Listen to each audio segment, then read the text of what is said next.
கீரை தண்டு போட்டு திருநெல்வேலி ஸ்பெஷல் வெள்ளை குழம்பு, அதோடு சேர்த்து சாப்பிட்றதுக்கு ஒரு பீட்ரூட் பால்கறி, இந்த ரெண்டும் இன்றைக்கி செய்து பார்க்கலாம். வெள்ளை குழம்பு செய்கிறதுக்கு ஃபஸ்ட்டு 2-3 டீஸ்பூன் வரைக்கும் மிளகாத்தூள் சேர்க்கலாம். ஒரு அரை டீஸ்பூன் அளவுக்கு மஞ்சத்தூள், 1 டீஸ்பூன் அளவுக்கு சீரகத்தூள், கொஞ்சம் உப்பு,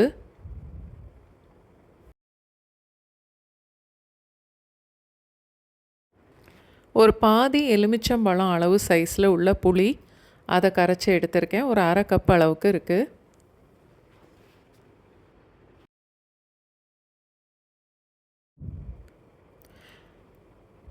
இப்போது அடுப்பை ஆன் பண்ணிவிட்டு இன்னும் ஒரு 2 கப் அளவு தண்ணி சேர்த்துக்கலாம்.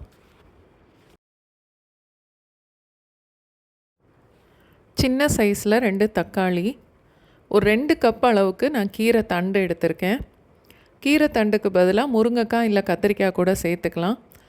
கீரை தண்டு யூஸ் பண்ணும்போது அந்த தோலை சீவிட்டு அதுக்கப்புறம் கட் பண்ணி எடுத்துக்கணும். எல்லாத்தையும் சேர்த்து நல்லா கலந்துட்டு மூடி போட்டு இந்த கீரை தண்டை வேக விடணும்.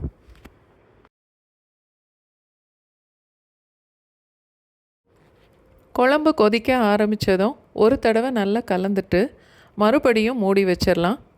அடுப்பு மீடியம் ஃப்ளேமில் இருக்கட்டும்.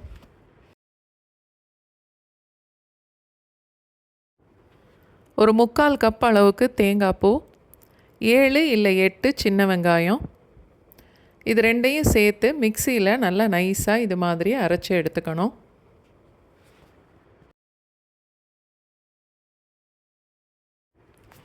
இந்த குழம்பு கீரை தண்டோடு சேர்த்து ஒரு 2 நிமிஷம் கொதித்ததுக்கப்புறம்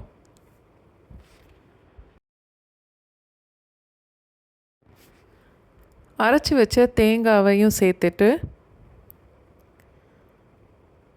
தேவைன்னா கொஞ்சமாக ஒரு அரை கப் அளவுக்கு தண்ணியும் சேர்த்துக்கலாம்.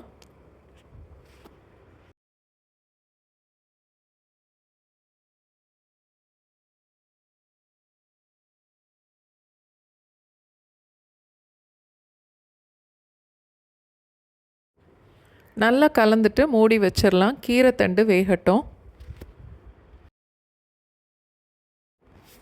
தேங்காய் சேர்த்ததுக்கப்புறம் ஒரு 2 நிமிஷம் கொதிக்க வச்சா போதும். கீரை தண்டு வெந்திருக்கும்.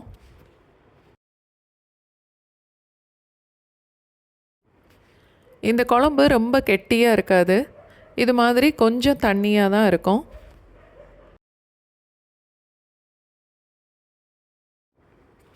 இப்போது குழம்ப அடுப்பை விட்டு இறக்கிட்டு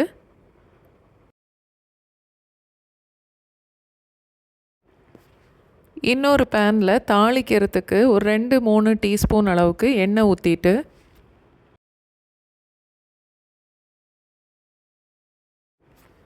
ஒரு டீஸ்பூன் கடுகு, 1 டீஸ்பூன் உளுந்தம்பருப்பு,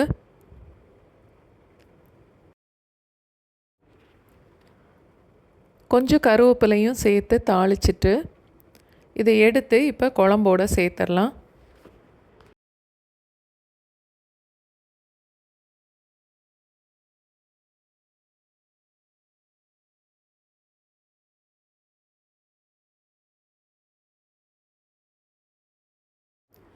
இப்போ கொஞ்சம் இதோட மல்லி இலையும் சேர்த்துட்டா திருநெல்வேலி ஸ்பெஷல் வெள்ளை குழம்பு ரெடி ஆயிருச்சு.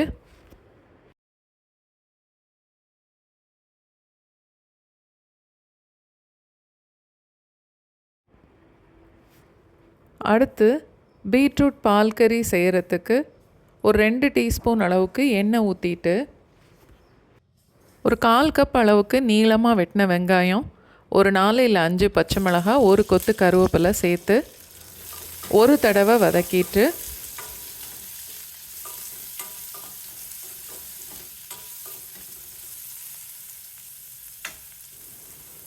மீடியம் சைஸில் 3 பீட்ரூட் எடுத்திருக்கேன்.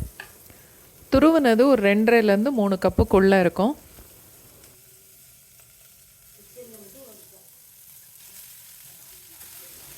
துருவின பீட்ரூட் எல்லாமே வெங்காயத்தோடு சேர்த்துட்டு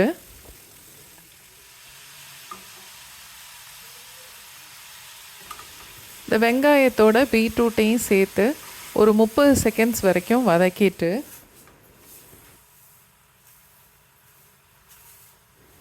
பாதி தேங்காவை மிக்சியில் போட்டு நல்லா அரைச்சி அப்படியே வடிகட்டி ஒரே பாலாக நல்லா கெட்டியாக எடுத்து வச்சுருக்கேன்.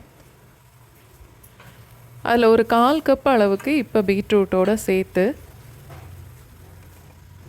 பீட்ரூட்டுக்கு தேவையான அளவுக்கு உப்பும் சேர்த்துட்டு நல்லா கலந்து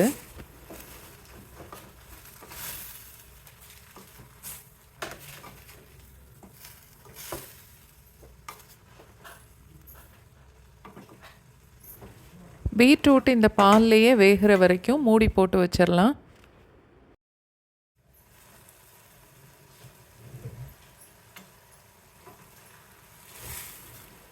பீட்ரூட் பாதி அளவுக்கு வெந்ததுக்கப்புறம் ஒரு 1/4 டீஸ்பூன் அளவுக்கு சாம்பார் பொடி, மிச்சம் வச்சுருந்த 1/4 கப் அளவு தேங்காய் பால் ரெண்டையும் இதோட சேர்த்துடலாம்.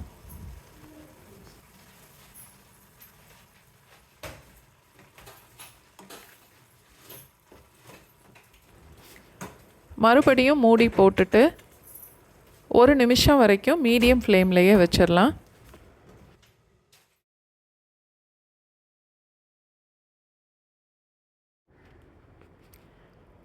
இப்போ கொஞ்சம் டேஸ்ட்டு பார்த்துட்டு உப்பு தேவைப்பட்டுச்சுன்னா சேர்த்துக்கலாம். பீட்ரூட் தேங்காய் பால் எல்லாம் சேர்ந்து இது மாதிரி கொஞ்சம் கெட்டியாக வரும்போது அடுப்பை ஆஃப் பண்ணிடலாம்.